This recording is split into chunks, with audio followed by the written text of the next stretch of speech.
Table हो गया, this table is student, or student. Now in this case, for this student entity, we are having three attributes. So obviously for student table there will be three columns that are roll number, name and address. And second entity here we are considering is department. Now in department we were having attributes did, dname and location. Clear? Now suppose इस case में एक दोनों में एक relationship होता, तो मेरे पास I have to create a third table. Third table किसके लिए? वो आपका जो रिलेशनशिप है, रिलेशनशिप टेबल. ठीक है. और रिलेशनशिप टेबल का suppose we have taken the name as student department. ठीक है, कि स्टूडेंट के डिपार्टमेंट को ये रिप्रेजेंट करता है. तो इसमें कौन से कॉलम्स आएंगे? तो इस केस में जो आप कॉलम्स डिफाइन करोगे, वन इज योर इसकी primary key, your primary key of your student table, that is roll number. और सेकंड एंटिटी आ गई DID. तो इस केस में हमने what we have done in this case, so we have seen के one table was student, that was one entity. Second entity was department, and there was a relation between this student and department entity. That relationship was कि student studies in this particular department. So we will be having three tables in this case. One is for student, another is one for department, and third one is your relational table, that will be student department. And this table will be, it will consist of roll number, which was a key column in student table, and the second was DID, that is key column of your department table. Fine. Now suppose consider one more case. अगर हमारे पास जो student entity होता, इसमें एक table होता, sorry column होता DID, attribute होता DID. Now here we can see कि this student is related to this DID.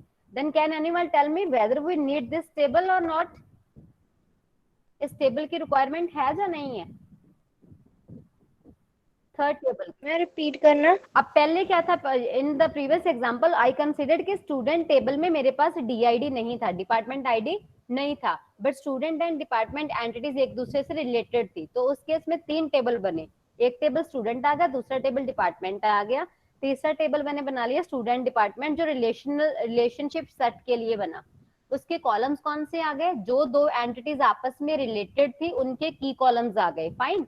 So key column for student was roll number and key column for department was your DID. So I have three tables. Now second case I am saying I have added this in student table. मैंने department ID नाम का एक column अपने student table में add कर दिया, जब student entity में ऐड कर दिया. तो उस केस में मुझे ये टेबल रिक्वायर्ड है या नहीं है? No ma'am. No. No, why ma'am. Not? क्योंकि No, ma'am. यस वाई, क्योंकि इस टेबल का पर्पस क्या था कि अगर मेरे पास दोनों में रिलेशनशिप क्या है, कौन से स्टूडेंट का कौन सा डिपार्टमेंट है ये पता चल जाए. बट अगर मेरे पास स्टूडेंट टेबल में ही ये एट्रीब्यूट होता और इस एंटिटी के ये एट्रीब्यूट है, इस टेबल के ये एट्रीब्यूट्स है, तो I don't need this table, क्योंकि ये दो टेबल से ही मेरी इंफॉर्मेशन कंप्लीट हो जाएगी. तो अगर इस टाइप का सिनेरियो है तो आप तीन टेबल नहीं बनाओगे. अगर आपके पास कॉमन कॉलम दोनों एंटिटीज में एडेड नहीं है तो आपके तीन टेबल्स बनेंगे, मींस रिलेशनशिप सेट के लिए भी टेबल बनाओगे. अगर आपका जो रिलेशनशिप है वो with in any of the table represent हो रहा है तो आपको थर्ड टेबल की रिक्वायरमेंट नहीं है. Clear? So we will be any doubt till now? अब कंफ्यूजन क्लियर हो गई? कितने टेबल्स बनेंगे? Yes, ma'am. हाँ. एंड अनदर पॉइंट वाज कि हमारे पास what was there were composite attributes. तो कंपोजिट एट्रीब्यूट के लिए क्या करते थे आप? What is to be done for composite attributes? अगर किसी टेबल में किसी एंटिटी में कोई कंपोजिट एट्रीब्यूट हो, then we will design number of columns. हम उतने टेबल्स कॉलम्स क्रिएट कर देंगे with in the table. Now suppose मेरे पास स्टूडेंट के नेम में एक एट्रीब्यूट हो, नेम था. इस नेम के अंदर मेरे पास एट्रीब्यूट्स आ जाते. Suppose one attribute is first name and another attribute is last name. ठीक है. तो इस केस में student name was composite attribute. Inside this composite attribute we were having two attributes. तो उस केस में क्या करोगे? We will be creating student relationship with how many columns? With column name as roll number. Another column name will be first name, first name. Another column will be your last name, and then your address, and then your GID. Clear? तो अगर आपके पास composite attribute होगा तो आप इस type से table बनाओगे, और जो उसका जो कॉम्पोजिट एट्रीब्यूट होगा उसको आप स्किप कर सकते हो, आप सिंपली उसके सब पार्ट्स को आ जाओगे, क्योंकि there is no loss of information. Student name attribute पे क्या हो रहा था, it was storing the information of first name and last name, ठीक है। तो उस केस में आपके पास क्या ऑप्शन आ गई, create two different tables, you need not this thing, क्योंकि अगर ये कर रहे हो आप डाटा में क्या कर रहे हो, रिडंडेंसी क्रिएट कर रहे हो। अब हमें चाहिए क्या, suppose the end user wants कि मुझे पूरे का पूरा नेम डिस्प्ले हो जाए, देन यू हैव ऑप्शन के इन दोनों कॉलम्स को कॉन्कैटिनेट करके रिटर्न करवा दो, ठीक है। Concatenate function is there in SQL, concatenation function is also present in your Excel also, कि दो कॉलम्स को कॉन्कैटिनेट करके आप रिजल्ट को डिस्प्ले करवा सकते हो। तो उस केस में क्या आ गया, जब when we are performing concatenate operation on these two, then you will get the student name. So in this case we will be designing the composite attribute. Another condition was which was the other condition, that was multi-valued attributes. Multi-valued attributes. What are multi-valued attributes? Multi-valued attributes were कि यहाँ पे आपके पास एक attribute में more than one value हो। So we consider example of phone number. तो इस case में क्या करते हो, अगर phone number multi valued attribute हो, कैन एनीवन आंसर? हाँ जी, can anyone answer? Yes ma'am. Separate ma'am column create करेंगे। मैम सेपरेट कॉलम्स बना देंगे मैम, उसमें एक और टेबल ऐड कर देंगे। अभी कॉलम्स बना रहे हो कि टेबल्स मैम बना रहे हो? Ma'am table. कॉलम क्रिएट करेंगे हम सेपरेट। सेपरेट कॉलम क्रिएट करोगे? No ma'am table. Let me say, आपने बोला कि फोन टेबल नंबर के है, अंदर कॉलम। बेटा सुनो, चलो आपके पास इस टाइम पे मैंने मान लिया कि फोन नंबर 1 हो गया, फोन नंबर 2 हो गया, आपको लगा कि एक पर्सन के 2 फोन नंबर हो सकते हैं, तो आपने टेबल में बना दिए 2 कॉलम्स, ठीक है। सपोज ये स्टूडेंट का फोन नंबर होता, सपोज आई एम सेइंग कि ये स्टूडेंट का फोन नंबर है, ठीक है, स्टूडेंट फोन नंबर कर लेते हैं इसको। तो अगर ये स्टूडेंट का फोन नंबर है, हियर वी आर सेइंग कि student can have 2 phone numbers, fine. तो आपने क्या कर दिया कि उसके 2 कॉलम्स बना दिए, इस रोल नंबर के लिए ये फोन नंबर 1 होगा, फोन नंबर 2 होगा, दिस वाज वन ऑप्शन। इसमें क्या प्रॉब्लम आ रही है, हम ऐसे करते नहीं है, इसका रीजन क्या था? But this is also the option ना, कि 2 फोन नंबर स्टोर करने हैं, 2 कॉलम्स बना दो, क्यों हमें एक अलग से टेबल बनाना? टेबल्स बना रहे हो, स्कीमा दोबारा डिजाइन करोगे, उसको मैनेज करोगे, बहुत कुछ करना पड़ेगा, तो हम क्यों एक अलग टेबल बना रहे हैं? क्यों हमने ये नहीं किया कि उसमें ये 2 कॉलम्स बना दे? Can anyone tell me what is the problem with this type of solution? कॉड ने कुछ जो आपके नॉर्मलाइजेशन वगैरह के रूल्स है ना डीबीएमएस में, they are designed by Codd, CODD। तो कॉड ने जो डिजाइन किए हैं ये रूल्स, उसमें उसने देयर वाज सम रीजन, ठीक है, क्यों उसने ये चीज बनाया कि नॉर्मलाइजेशन अप्लाई करनी है, डीबीएमएस के स्टैंडर्ड रूल्स हैं उनको फॉलो करना है, there is some reason. Can anyone give me any idea कि ये चीज क्यों नहीं हो सकती? मैम अगर हम फोन नंबर देंगे तो 2 कॉलम बनाने की जगह एक ही कॉलम में हम लोग फॉर्मूला लगा के फोन नंबर डाल दे तो अलाउड ही नहीं होता बेटा, मैम Allowed इसकी नहीं प्रॉपर्टी है। हम इंटीजर नहीं देंगे, इसकी प्रॉपर्टी हम इंटीजर नहीं देंगे, टेक्स्ट इंटीजर प्रॉपर्टी देंगे इसकी। ओके फाइन, अब मैंने मान टेक्स्ट में जैसे हम ली, एड्रेस हम देते हैं टेक्स्ट में। Okay fine, I am taking your solution. आप मेरे को लगता है नॉर्मलाइजेशन इसी चैप्टर में कर जाओगे बैठे बैठे। नाउ सी, आपने बोला कि आप क्या करो, एक फोन नंबर कॉलम ले लो, ठीक है। सपोज आपने क्या बोला कि you are considering phone number, ठीक है, इसमें आपने एक फोन नंबर दे दिया 1 2 3 4 5, दूसरा फोन नंबर दे दिया 2 3 4 5 6, लाइक वाइज, ये बोल रहे हो आप? Yes ma'am. Okay fine, now see, अगर मैं एक क्वेरी, मैम एक प्राइमरी की नहीं देते हम इसमें? प्लीज वेट करो 2 मिनट, पहले जो उनकी क्वेरी है ये वो क्यों नहीं हो सकता मैं ये बता रही हूँ, ठीक है, कि ये जो आप बोल रहे हो कि कॉमा सेपरेटेड वैल्यूज आप दे दो, जितने मर्जी फोन नंबर दे दो, सपोज उसके पास तीसरा फोन नंबर भी है, उसने ये भी दे दिया, पर ये हम नहीं करते। क्यों नहीं करते? लेट मी टेल यू क्यों नहीं करते इस चीज को। इसका रीजन क्या है? म्यूट कर लो बच्चे प्लीज। इसका ये रीजन है कि जब आप सपोज करो, अब मेरे पास तीनों नंबर नहीं याद, ठीक है, कोई XYZ स्टूडेंट है, सपोज हिना को मुझे कॉल करनी है, हिना के 3 नंबर है मेरे पास डेटाबेस में, बट इस टाइम पे मेरे फोन में एक ही नंबर सेव्ड है, ठीक है, मैंने फेच किया हुआ है डाटा एक नंबर से, तो मुझे अगर एक नंबर याद है तो मैं डेटाबेस में क्या लिखूंगी कि सपोज आई रिमेम्बर कि हिना का कॉन्टेक्ट नंबर है 12345, जहां मैंने अपने फोन में से देखा कि मेरे पास नंबर सेव्ड है 12345, तो मैंने डेटा में सर्च लगाई कि मुझे उस स्टूडेंट का पूरा एकेडमिक रिकॉर्ड आ जाए, जहां उसकी फीस डिटेल्स आ जाए, जहां उसकी एकेडमिक डिटेल्स आ जाए, जिसका रोल नंबर है 12345, तो क्या होगा, आ जाएगी? इज इट हाँ पॉसिबल? मैम, आनी तो चाहिए। नहीं आएगी, यस मैम। नहीं आएगी। एक्सेल में कंट्रोल एफ करोगे तो आ जाएगी। एक्सेल में क्या करोगे, आपने लिखा कंट्रोल एफ, जब आपने कंट्रोल एफ लिखा तो उसने आपको ये वाला मैच करके रिटर्न कर दिया, ठीक है। उसके बाद में बट अगर ये सीक्वल में करो, म्यूट कर लो, अगर आप इसको सीक्वल में करते हो तो नहीं आएगी, क्योंकि ये एक इंडिविजुअल वैल्यू नहीं है, आपने पूरे का पूरा स्ट्रिंग बना दिया। तो स्ट्रिंग में से आपके पास कोई भी सीक्वल का software, even we are having zero software जो आपको ये अलाउ करे कि कॉमा सेपरेटेड वैल्यूज आप ले सकते हो। अगर आपने ये चीज कॉमा सेपरेटेड ले ली, आपने बोला कि आप इसकी डेटा टाइप चेंज कर दी आपने स्ट्रिंग, ठीक है, आपने इसकी डेटा टाइप दे दी है string, okay fine, I consider कि डेटा टाइप स्ट्रिंग हो गई, बट इसमें प्रॉब्लम क्या है, कोई भी डेटाबेस, कोई भी आरडीबीएमएस हमें ये अलाउ नहीं करता कि आप स्ट्रिंग के किसी एक सेमी पार्ट पे या उसके सब पार्ट पे क्वेरी कर सको।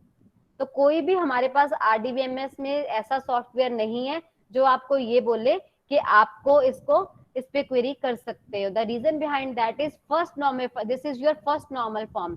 जो फर्स्ट नॉर्मल फॉर्म होती है वो नॉर्मलाइजेशन बेसिकली क्या होती है, there are set of rules जिसको यूज करके हम डेटाबेस की डिजाइनिंग करते हैं, ऑप्टिमाइज्ड डेटाबेस बनाते हैं। नाउ इसका फर्स्ट रूल, जो फर्स्ट नॉर्मल फॉर्म है वो दैट सेज कि आपके पास no comma separated value is allowed अगर वो लॉजिकली सिंगल है। अब अगर तो ये लॉजिकली एक ही कॉन्टैक्ट नंबर होता, नाउ सपोज ये कॉन्टैक्ट नंबर इस फॉर्म में होता 91 कॉमा देन कॉन्टैक्ट नंबर, तो सपोज इसमें मेरे पास ये 91 क्या है, तो ये भी स्ट्रिंग है, यहाँ पे मैंने प्लस लगा दिया, मीन्स इंडिया का कोड, ठीक है, 91 इंडिया है, इंडिया का कॉन्टैक्ट नंबर है, ये नंबर है, ये आप इस फॉर्मेट में दे रहे हो, इट इज एक्सेप्टेबल क्योंकि ये पूरे का पूरा एक नंबर है, ठीक है। बट अगर आप ये दे रहे हो तो ये एक नंबर नहीं है, ये 3 कॉन्टैक्ट नंबर्स है। So we know RDBMS allows कि आप 3 डिफरेंट वैल्यूज को जो लॉजिकली डिफरेंट हैं उनको एक कॉलम में दो। अगर आप इस एक कॉलम पे दे रहे हो, आप जब क्वेरी लिखोगे, suppose I have written select star from student where phone number equal to 1 2 3 4 5, तो मेरे पास एरर आएगी नो रिकॉर्ड फाउंड, क्योंकि कोई रिकॉर्ड है ही नहीं 1 2 3 4 5 नाम से, जो रिकॉर्ड है वो ये है कंप्लीट रिकॉर्ड। तो आपको क्वेरी क्या लिखनी पड़ेगी कि select star from student where contact number phone number equal to all these 3, क्योंकि आपका डेटाबेस जो है, ठीक है, आरडीबीएमएस जो आपका है, it takes logically separated value, but अगर आप उनको एक ही फॉर्मेट में डिफाइन करोगे, फर्स्ट ऑफ ऑल ये आपके जाएंगे स्ट्रिंग में, इन्वर्टेड कोड्स में, तो इन्वर्टेड कोड्स में जाएंगी और वो एक सिंगल वैल्यू ट्रीट होगी, ठीक है। इसी रीजन से जो हमारी फर्स्ट नॉर्मल फॉर्म है वही ये बोलती है कि वो स्पेसिफाई करती है कि ये चीज यहाँ पे पॉसिबल नहीं है।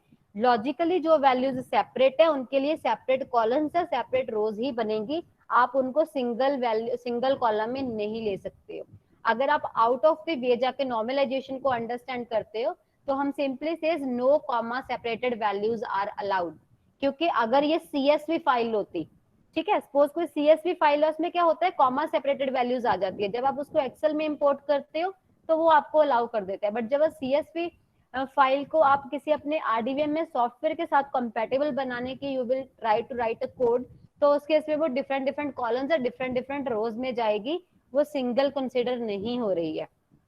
तो be careful, no comma separated values means, comma separated means कि वो वैल्यूज डिफरेंट है बट आप उनको डिफाइन कर रहे हो कि वो एक ही कॉलम में हो जाए, नॉट एट ऑल पॉसिबल। कोई भी कॉलम किसी रो के कॉरेस्पॉन्डिंग, जब कोई भी रो किसी कॉलम के corresponding comma separated value store नहीं करेगी। अगर आप by chance comma separated value दे देते हो, सपोज आपके पास एड्रेस है, ठीक है, जहां फिर ये एग्जांपल है, ये लॉजिकली क्या है, मैम सिंपल, मैम इसमें इस क्वेरीज में जैसे कॉमा सेपरेटेड वैल्यू अलाउड नहीं है, नहीं है कॉमा सेपरेटेड कोई वैल्यू, लॉजिकली नहीं लग सकता है। No no, not at all. कोई अगर नहीं लॉजिक लगेगा, लगाना नहीं चाहे और लगेगा, एंड, क्योंकि फर्स्ट आपको मैं बोल रही हूँ कि your first normal form says कि लॉजिकली सेपरेटेड वैल्यूज को आप लॉजिकली डिफरेंट टेबल्स या डिफरेंट कॉलम्स या डिफरेंट रोज में रखोगे, एक कॉलम में मल्टीपल वैल्यूज नहीं आ सकती। जो आपकी नॉर्मलाइजेशन है, जब आपको ये चीज बोल रही है, तो जो भी हमारे आरडीबीएमएस सॉफ्टवेयर हैं वो सारे नॉर्मलाइजेशन के रूल्स के अकॉर्डिंग डिजाइंड है। तो कोई लॉजिक आप लगा ही नहीं सकते हो, यू कैन राइट, क्योंकि आप उसको बता क्या रहे हो कि ये मेरी एक सिंगल वैल्यू है, ये उसको 3 वैल्यूज कंसिडर ही नहीं करेगा। फोन नंबर में ये वो क्या कंसिडर करेगा कि ये एक वैल्यू है, वो किसको ये चीज कंसिडर नहीं करेगा कि ये 3 वैल्यूज है। These 3 will be treated as single value, that is the that is the logic behind your first normal form। Database के next normal form, primary keys, unique constant पे तो हम बाद में जाते हैं। सबसे पहले ही हमें आरडीबीएमएस में आपके पास जब भी कुछ नॉर्मल फॉर्म पे आप मूव करते हो, suppose you are switch to second normal form, तो उससे पहले कंडीशन क्या आएगी कि सेकंड नॉर्मल फॉर्म में वो टेबल होगा जो पहले फर्स्ट नॉर्मल फॉर्म में हो। So first normal form is mandatory. आप फर्स्ट नॉर्मल फॉर्म के रूल्स को मीट किए बिना सेकंड नॉर्मल फॉर्म पे जा ही नहीं सकते हो। तो उस केस में फर्स्ट नॉर्मल फॉर्म ही हमारी ये कहती है सबसे पहले अपने डेटाबेस को कॉमा सेपरेटेड वैल्यूज को चेक कर लो। अगर आपके पास कॉमा सेपरेटेड वैल्यूज हैं, जहां तो उनके लिए डिफरेंट डिफरेंट कॉलम्स बना दो, जहां उनके लिए डिफरेंट डिफरेंट रोज बना दो, क्योंकि आपका डेटाबेस अगर वो वैल्यूज लॉजिकली डिफरेंट है, कभी अलाउ नहीं करेगा कि आप यहाँ पे इंसर्ट कर दो, ये एरर नहीं आएगी। अगर आपके फोन नंबर की डाटा टाइप स्ट्रिंग हो, तो आपने ये 3 कॉन्टेक्ट नंबर कॉमा सेपरेट करके दे दिए, एरर नहीं आएगी, वैल्यू इंसर्ट हो जाएगी। बट प्रॉब्लम क्या आएगी, अगर आपने क्वेरी लिखनी हो जो एक सिंगल वैल्यू पे चले, वो क्वेरी रन नहीं होगी। तो उस केस में आपने जब वैल्यू इंसर्ट करी, आपने क्या किया था कि ये तीनों को एक सिंगल वैल्यू बना के इंसर्ट कर दिया। सो database is taking the value, वो आपको अलाउ कर रहा है कि इंसर्ट कर दो, बट उसने कंसिडर किया कि आपने शायद इसको एक सिंगल वैल्यू को कंसिडर किया, आपने एज अ सिंगल वैल्यू इसको इंसर्ट किया। Now suppose in this case ये क्या है, कोड और कॉन्टेक्ट नंबर, बट है तो एक ही कॉन्टेक्ट नंबर ना ये, तो it is treated as single value. तो अगर आपके डेटाबेस में फॉर्मेट है, तो उस केस में भी ये चीज आपकी सिंगल वैल्यू ट्रीट हो रही है। Now take one more example, suppose मेरे डेटाबेस में लिखा एंट्री की होती है कि स्टूडेंट का नेम है सोहन, और मैंने डेटाबेस में जो क्वेरी रन करी उसमें मैंने ऐसे लिख दिया, select star from student where student name equal to Sohan. Database में एंट्री कौन सी है, ये वाली, तो मैसेज क्या आएगा, नो रिकॉर्ड फाउंड। इसका हमारे पास एक सोल्यूशन हो जाता है, जब हम क्वेरी लिखते हैं ना, तो उसमें हम ये लिख देते हैं, init cap student, S name लिख लेती हूँ for sure, init cap S name equal to this. अब ये एक्सेप्टेबल है। इस रीजन क्या है, इसमें हमने क्या लिख दिया, हमने वैल्यू पास कर दी कि डेटाबेस में जैसे भी स्टोर्ड हो, क्योंकि हम वैल्यू कैसे पास कर रहे हैं कि first letter capital, initial letter capital pass कर रहे हैं। तो हमने कोड क्या लिखा कि इनिशियल कैपिटल होके स्टूडेंट नेम का, तो हमारा डेटा मैच हो। तो इसका तो हमारे पास सोल्यूशन है, क्योंकि वैल्यू सिंगल है। सोहन जो है वो चाहे कैपिटल में है स्मॉल में है, बट हमारे पास ऑप्शन क्या है, वो वैल्यू तो सिंगल है ना। बट अगर आपके पास यहाँ पे क्या है, ये तो टोटली डिफरेंट सिनेरियो है, यहाँ पे तो आप 3 वैल्यूज को एक वैल्यू बना के पास कर रहे हो, तो ये पॉसिबिलिटी नहीं है। इवन अगर आप इन पे कॉन्केटिनेशन भी लगाओगे ना, कॉन्केटिनेशन भी पॉसिबल नहीं है, क्योंकि ये वैल्यू एक है।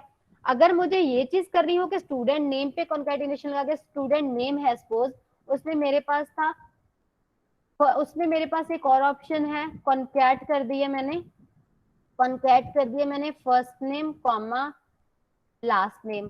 अब मेरे पास क्या हो गया, मैंने first name and last name को कॉन्कैटिनेट कर दिया, ठीक है।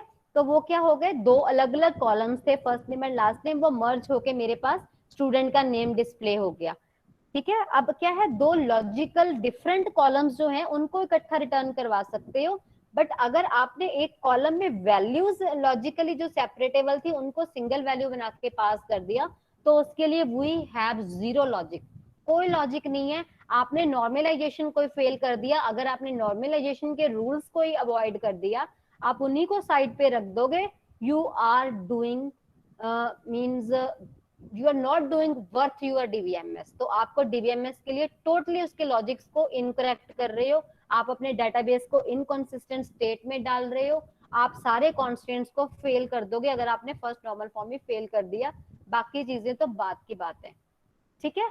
So we have options, we have codes, we have PL SQL codes for a number of things. You can do wonders with your PL SQL code, but you have to keep the logically separated values in logically separate columns और logically separate rows. इसका हमारे पास कोई solution नहीं है, ये avoid करनी ही पड़ेगी, no comma separated values. अगर क्योंकि वो लॉजिकली डिफरेंट है, आप उसको क्या बता रहे हो कि लॉजिकली सिंगल है, लॉजिकली सिंगल वैल्यू को ही हम सिंगल कॉलम में इंसर्ट करते हैं, अगर वो वैल्यू लॉजिकली सेपरेटेबल है तो वो लॉजिकली सेपरेट कॉलम से लॉजिकली सेपरेट रोज में ही जाएगी। Clear clear. So this is not a rule that is defined by me or you guys, this is the rule defined by normalization, ठीक है। और without normalization your DBMS is zero, not DBMS, your RDBMS is zero। अगर आपने इस type के code के through जाना है then you have to switch with no SQL coding part, ठीक है। नो सीक्वल में भी अगर आपके पास बेस्ड ऑन सीक्वल है तो उसमें नॉर्मलाइजेशन वगैरह के रूल्स अप्लाई नहीं होते हैं नो सीक्वल में, एसिड प्रॉपर्टीज हमारी नो सीक्वल में नहीं होती, but we are working on SQL that is RDBMS databases. तो उस केस में हमारे पास नॉर्मलाइजेशन के रूल्स के अकॉर्डिंग ही यू विल बी डिजाइनिंग। तो जो अगर आपने फ्री फॉर्म के साथ जाना है, so this is not column. तो अगर आपको ये चीज रिक्वायर्ड है switch to document based databases, उसमें भी नो सीक्वल डेटाबेसेस में भी आपको जो अनस्ट्रक्चर्ड डेटाबेसेस को इफ यू आर यूजिंग, तो be careful in that case, again you have to go with your these type of databases that will be your document based databases, they are known as document based databases, ठीक है। अगर इसमें भी आप ये use कर लोगे, second category इसमें एक और आती है that is wide column databases.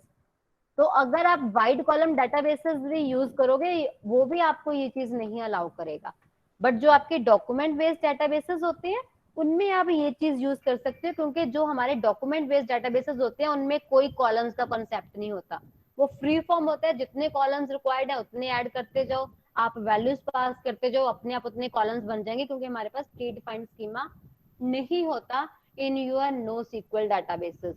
But if you are trying to do these type of things, that is not at all possible in SQL databases, ठीक है।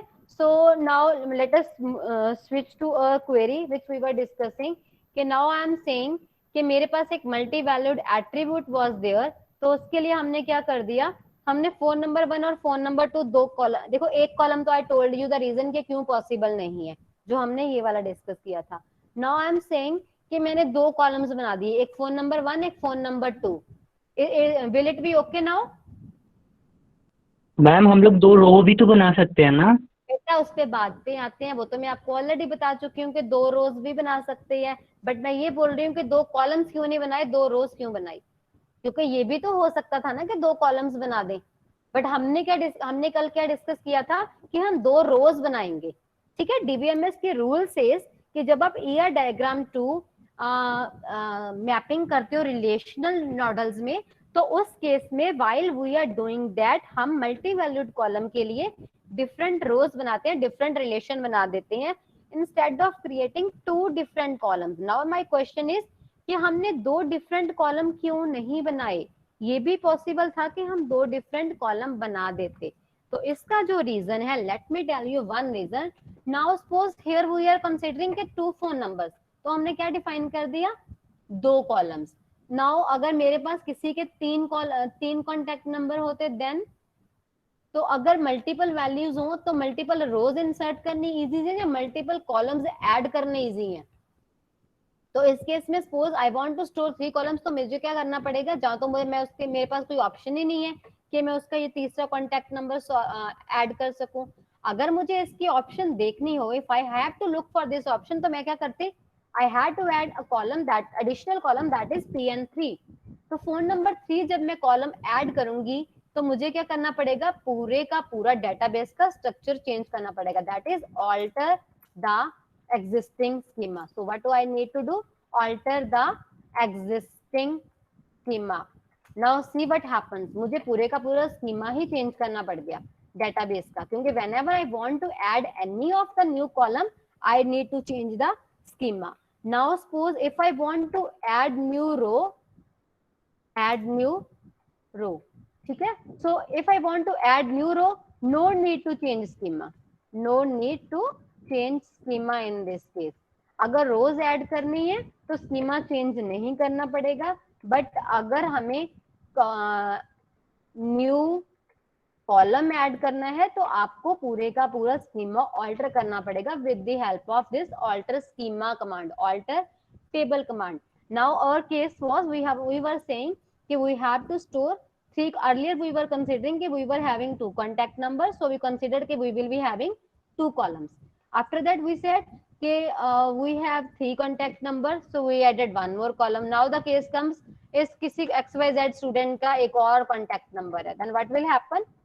We will again alter the schema and we will add 1 more phone number. ये चीज कब तक करते रहोगे? Schema अगर आपने एक घर बना लिया, घर की बिल्डिंग में कितनी बार तोड़फोड़ करके उसपे विंडोज लगाते रहोगे, ठीक है. कभी आप ये तो है नहीं कि फ्रीक्वेंट बेसिस पे नीड आई, आपको लग रहा था इस साइड से वेंटिलेशन. मैम ये अल्टर वाला कांसेप्ट दोबारा समझाना. ऑल्टर का कंसेप्ट क्या होता है? एग्जिस्टिंग स्कीमा को चेंज करना. Means if you want to add new column, ठीक है, if you want to add new column, if you want to delete any column, ठीक है, और means if you want to make any of the changes in the schema, then we use the alter command.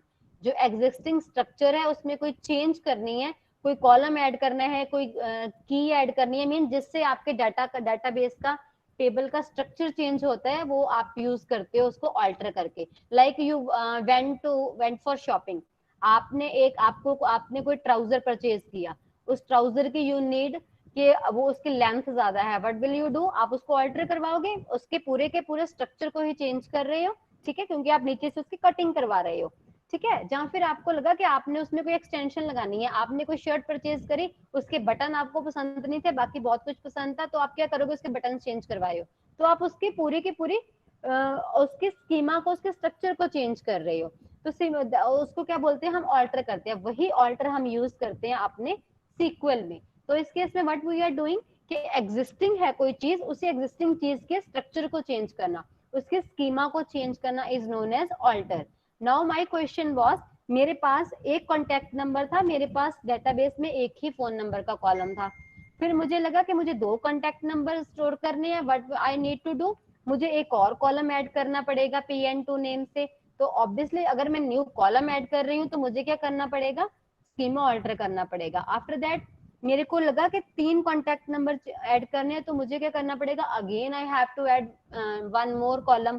तो जब भी आप column को add कर रहे हो तो आप क्या कर रहे हो? स्ट्रक्चर को ऑल्टर कर रहे हो. And what I was saying, मैंने बोला कि अगर किसी चीज का हमें स्ट्रक्चर चेंज करना हो, ठीक है, इसको रिलेट कर लेते हैं थोड़ा सा अपने बिल्डिंग से. अगर एक बिल्डिंग है, आई सेड कि अगर उस बिल्डिंग में आपको पहले लगा मुझे 2 विंडोज चाहिए, फिर आपको लगा कि ये विंडो यहाँ पे नहीं चाहिए, इसको मूव कर देते हैं, तो आप क्या करोगे? कितनी की तोड़फोड़ करोगे अपने घर के साथ?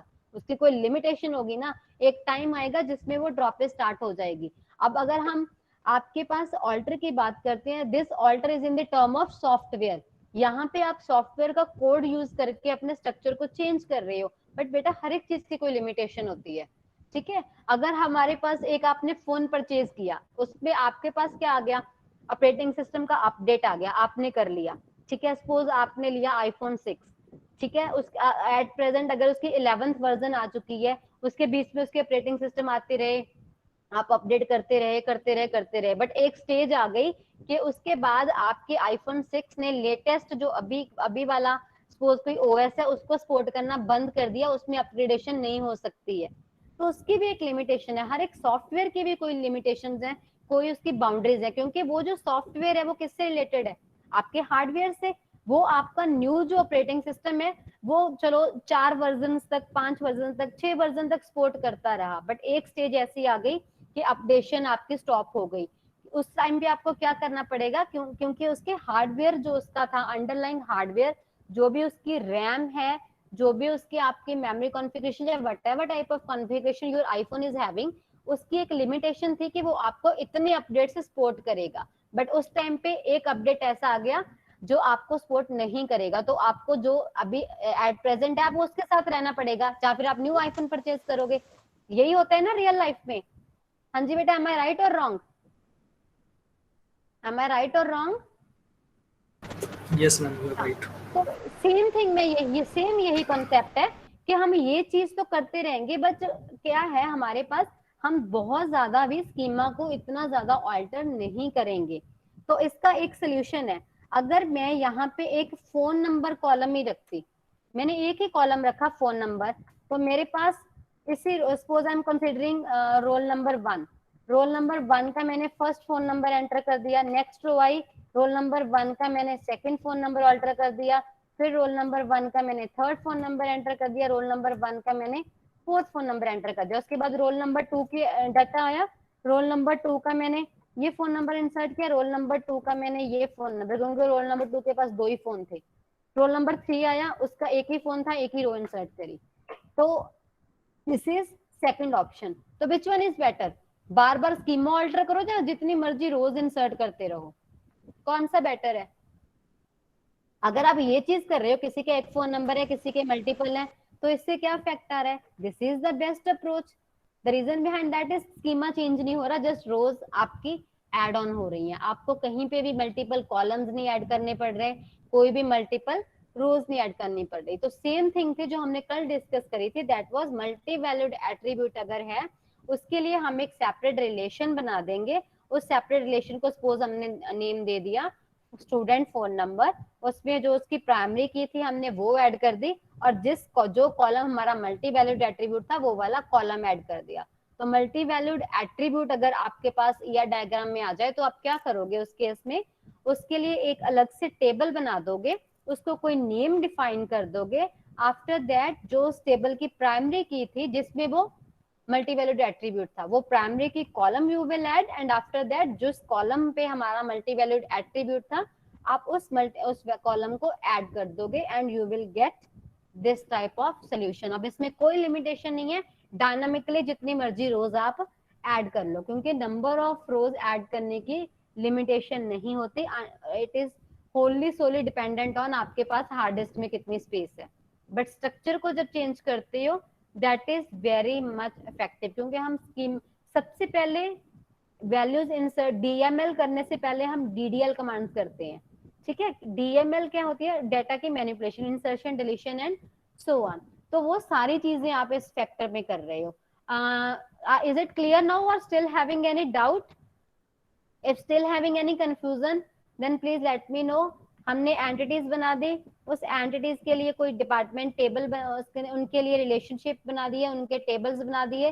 फिर after that we discuss composite attribute हो तो उसके लिए क्या करना है, then we discuss multi valued attribute है तो उस केस में आप क्या करोगे, ठीक है। अगर आप जो आप बोल रहे थे कि you want this type of things, ठीक है, ये चीज आपने करवानी है, then go with document based databases, ठीक है। और your MongoDB is the example for this. Let me give you name for this also, your MongoDB। तो डॉक्यूमेंट बेस्ड डेटाबेस अगर आपने यूज करनी है then you can go with MongoDB, और your MongoDB is schemaless. It means schemaless. Schemaless means no predefined schema. Here we say no predefined schema. कोई भी predefined schema नहीं होता, तो आपके पास ये ऑप्शन आ गई, ठीक है। So this is for your this thing. Document based databases, MongoDB, schemaless, no predefined schema। इसमें हमारे पास ये मल्टीपल कॉलम्स ऐड करने की रिक्वायरमेंट नहीं रहेगी, ठीक है। Clear this point? Now anybody is having any doubt in any of the year diagram part? Ma'am एक और एग्जांपल दे दो प्लीज। मैम फॉरेन किस चीज की बेटा, किस चीज की एग्जांपल? मैम यही जो आप ये एक रो और कॉलम का समझा रहे थे ना, यही दोबारा बता दो एक बार। रो और कॉलम का, इसमें कहाँ पे कंफ्यूजन है आपको? फिर मैं उसके अकॉर्डिंग एग्जांपल ले लूंगी। मैम जैसे आपने वो मोबाइल नंबर लिखे थे एक रो में और एक कॉलम में, इसका क्या मैम दोनों में क्या डिफरेंस है? मतलब किसी भी तरीके से हम ये कर सकते हैं? नहीं, किसी भी तरीके से नहीं कर सकते। हमने yesterday डिस्कस किया था ये रीजन। yesterday we discussed कि प्री डिफाइंड रूल्स हैं कि if we are having multi valued attributes, this was for multi valued attribute के। अगर आपके पास मल्टी वैल्यूड एट्रीब्यूट हो, ईआर डायग्राम में मेरे पास एक स्टूडेंट नेम का डेटाबेस था, उसमें एक मल्टी वैल्यूड एट्रीब्यूट था और वो मल्टी वैल्यूड एट्रीब्यूट था मेरा फोन नंबर। उसमें फोन नंबर में मल्टी वैल्यूड एट्रीब्यूट का क्या मीनिंग है? More than one value. ठीक है, तो किसी पर्सन की एक से ज्यादा फोन नंबर हो सकते हैं। तो उस केस में आपके पास क्या ऑप्शन है, उसका क्या सोल्यूशन होता है कि उसके लिए आपको एक सेपरेट टेबल बनाना पड़ेगा। अगर आपके पास कोई मल्टी वैल्यूड एट्रीब्यूट आ जाता है, मल्टी वैल्यूड एट्रीब्यूट अगर आ जाए तो what will you do, you will create a separate table. आप क्या करोगे? You will create a separate table. और उस सेपरेट टेबल को जब आप क्रिएट करोगे, then what you need to do, use any name, any valid name, जो भी आपको ठीक लगता है आप वो नेम यूज कर लो। यूज एनी वैलिड नेम, जो भी रेलिवेंट वैलिड नेम, और you can say relevant name, जो मर्जी नेम रख सकते हो आपको। ठीक है, अब in our case we were saying कि किसी पर्सन का डेटाबेस है, उस पर्सन के फोन नंबर थे, तो हमने पर्सन फोन नंबर डेटाबेस का नेम दे दिया। उसके बाद आप क्या करोगे, फिर आप यूज करोगे use primary key of the table. जो हमारे पास इन आवर केस हमने टेबल नेम कंसीडर कर लिया पर्सन, तो आवर केस में टेबल नेम क्या है? पर्सन। इसमें जो प्राइमरी की थी, सपोज उसकी प्राइमरी की है पीआईडी, तो इस केस में मैं क्या करूंगी, इस पीआईडी को यूज करूंगी as column, column in new table जो आप क्रिएट कर रहे हो। ठीक है, और उसके बाद में add one column, add one column, और ये कॉलम कौन सा होगा? एनीवन? कौन सा कॉलम ऐड करना है आप मुझे? एक कॉलम। तो मैंने क्या किया, मेरे पास पर्सन टेबल था, पर्सन टेबल में एक पर्सन के कॉन्टेक्ट नंबर के नाम से एक मल्टी वैल्यूड एट्रीब्यूट था। तो उस केस में अभी तक मैं क्या कर चुकी हूँ, मैंने एक टेबल का न्यू टेबल क्रिएट कर दिया। उस टेबल का जो I am creating a new table, तो उस टेबल का मैंने नेम दे दिया पर्सन फोन नंबर। ठीक है, उसके बाद में मैंने क्या किया, जो उस पर्सन टेबल में प्राइमरी की थी, तो आई कंसीडर कि उस पर्सन टेबल में प्राइमरी की थी पर्सन का आईडी, पीआईडी, तो उसको मैंने उस टेबल में एज एन एट्रीब्यूट ऐड कर दिया, एज अ कॉलम ऐड कर दिया न्यू टेबल में। न्यू टेबल में कौन से वाले में? यूर पर्सन फोन नंबर में। ठीक है, और अब मेरे पास नेक्स्ट कॉलम, अब एक क्या करना है, एक और कॉलम ऐड करना है। तो कौन सा कॉलम ऐड करूंगी अभी मैं? देखो मेरे पास ये टेबल है मेरे पास पर्सन फोन नंबर, इसमें एक कॉलम आ गया पीआईडी, दूसरा कॉलम कौन सा आएगा? हाँ जी, दूसरा कॉलम कौन सा आएगा? फोन नंबर का। यस एग्जैक्टली, फोन नंबर का, क्योंकि फोन नंबर ही तो मल्टी वैल्यूड एट्रीब्यूट था ना, तो जो मल्टी वैल्यूड एट्रीब्यूट होगा उसको आप इसमें ऐड कर दोगे। ठीक है, तो अगर आपके पास मल्टी वैल्यूड एट्रीब्यूट आ जाए तो ये आएगा। सपोज मेरे पास एक मैं कंसिडर करती हूँ एम्प्लॉयज, एक मेरे पास एम्प्लॉय टेबल है जहाँ एम्प्लॉय एंटिटी है। इस एम्प्लॉय एंटिटी में मेरे पास एम्प्लॉय आईडी एट्रीब्यूट है। ठीक है, एम्प्लॉय का फर्स्ट नेम है, एम्प्लॉय का लास्ट नेम है। ठीक है, फिर मेरे पास एक इसी एम्प्लॉय का है next column, you can say phone number. इसको छोड़ देती हूँ, इसको मैं मल्टी वैल्यूड नहीं कर रही हूँ। मैंने कंसीडर कर लिया कि पर्सन का ईमेल आईडी। ठीक है, उसके दो ईमेल आईडीज हैं, एक उसका ऑफिशियल हो गया, एक उसका पर्सनल हो गया। तो उसके लिए एक ऑप्शन तो हो गई कि आप ऑफिशियल एंड पर्सनल के कॉलम बना दो, बट इन और केस आई एम सेइंग कि ईमेल आईडी पर्सन एक से ज्यादा दे रहा है अपने, तो वो क्या हो गया उसके सपोज मल्टी वैल्यूड एट्रीब्यूट्स आ गए। जहां सपोज करो किसी पर्सन का अकाउंट नंबर है, उसके एक से ज्यादा अकाउंट है उस एम्प्लॉय के, तो वो अपने एक से ज्यादा अकाउंट नंबर प्रोवाइड करना चाहते हैं, तो अकाउंट नंबर क्या हो गया? मल्टी वैल्यूड एट्रीब्यूट हो गया इन दिस केस। तो इस केस में अगर मैं मेरे पास जब इसका इस मल्टी वैल्यूड एट्रीब्यूट को रिप्रेजेंट करना होगा, for that I need to create one additional table जब मैं इसकी आरडीवीएमएस में मैपिंग करूंगी। तो आरडीवीएमएस में जब इसकी मैपिंग होगी तो मेरे पास दो टेबल बनेंगे। First table will be named as emp, ठीक है, जिसमें मेरे पास I will be having all these column, क्योंकि इनमें से कोई भी मल्टी वैल्यूड नहीं था, so I use this, these will be my column. ठीक है, सेकंड टेबल मेरे पास बन जाएगा, suppose I am taking as a person account, emp account मैंने टेबल बना दिया। इसमें मेरे पास जो इसमें प्राइमरी की था दैट इज EID, ये एज इट इज आ जाएगा EID। और सेकंड मेरे पास क्या आ जाएगा, जो मल्टी वैल्यूड एट्रीब्यूट था, account number multi valued attribute था, तो मेरे पास आ गया अकाउंट नंबर। तो इस टाइप से मेरे 2 टेबल्स बन जाएंगे। 2 टेबल क्यों बने, क्योंकि मेरे पास एक एम्प नाम का एंटिटी थी। इस एम्प एंटिटी में एक मल्टी वैल्यूड एट्रीब्यूट था अकाउंट नंबर, विच सेज के एक पर्सन के एक से ज्यादा अकाउंट है। तो उस केस में मेरे पास जब इस ER डायग्राम के लिए मैं टेबल्स क्रिएट करूंगी, so I will be creating 2 tables. One table will be emp which will be consisting of all the columns except the multi valued attribute, और दूसरा बन जाएगा एक और टेबल जिसमें उसकी प्राइमरी की ऐड हो जाएगी और जो उसका मल्टी वैल्यूड एट्रीब्यूट था वो आपका ऐड हो जाएगा। क्लियर?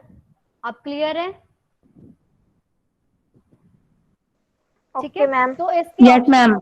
ओके बच्चे, आप ये भी कर सकते थे काउंटर, देखो जो आप कॉलम की बात कर रहे थे ना, तो वो क्या था, आप ये चीज कर लेते, यू वर सेइंग कि आप ये कर देते कि अकाउंट नंबर 1, अकाउंट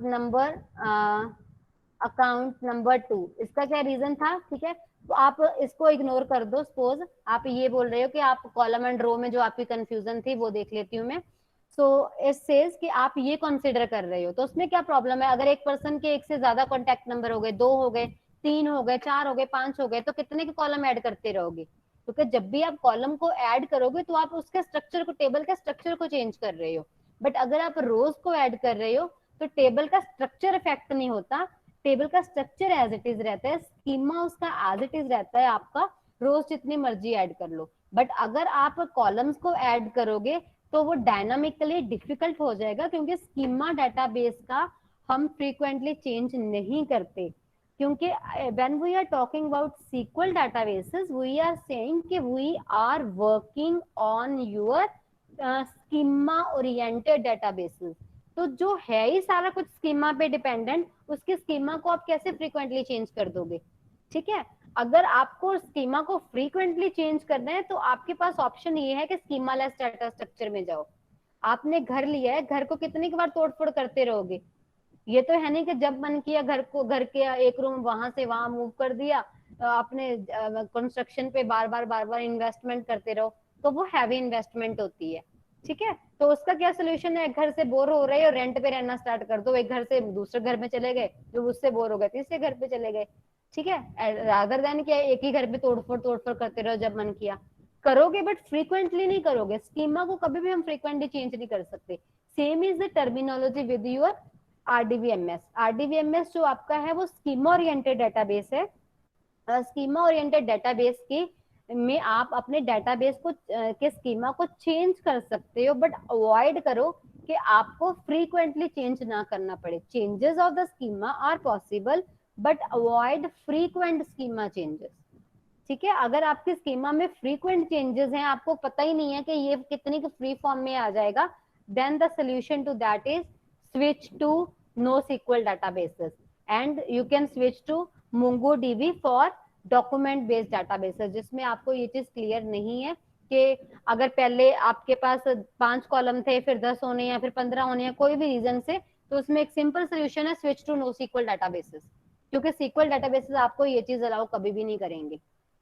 ठीक है, बट स्टिल आप जितनी बड़ी मर्जी ऑर्गेनाइजेशंस और एंटरप्राइजेस के डेटाबेसेस पे क्वेरी करके देख लो, then you will get the answer. सभी में RDBMS प्रेजेंट है, कोई भी फुली NoSQL पे स्विच नहीं हुआ।